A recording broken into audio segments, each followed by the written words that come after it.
রাজার ছেলে রাজা হবে, পরিবারতন্ত্রের এমন রাজনীতি বন্ধ করতে চায় জামাত। কথা বলেছেন জামাত আমির ডাক্তার শফিকুর রহমান। আরও বলেন, ফ্যাসিবাদী কায়দায় আর দেশ শাসন চলবে না। আঘাত এলে প্রতিরোধের হুঁশিয়ারিও দেন তিনি।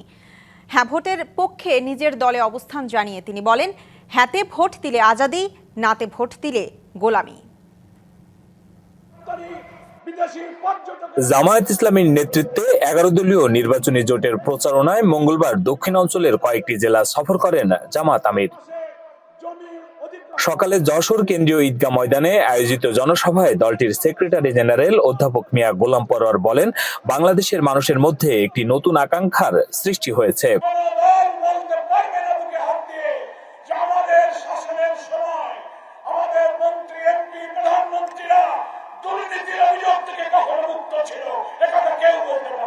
সরকার গঠন করলে যশোরকে সিটি কর্পোরেশনে রূপান্তর করা হবে বলে আশ্বাস দেন জামাত আমির। অভিযোগ করেন, 5 আগস্টের পর একটি দল মামলা বাণিজ্যে মেতে উঠেছে।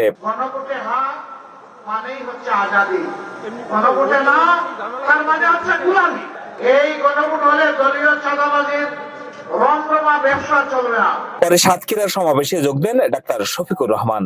দুইটা দুষ্ট চক্রের কারণে দ্রব্যমূল্যের এই অবস্থা। বিদেশ থেকে দেশে রেমিটেন্সের টাকা আসে নিরাপদে, তাই আজই আপনার আপনজনকে বলে রাখুন, রেমিটেন্সের টাকা যেন শুধু নগদেই পাঠায়।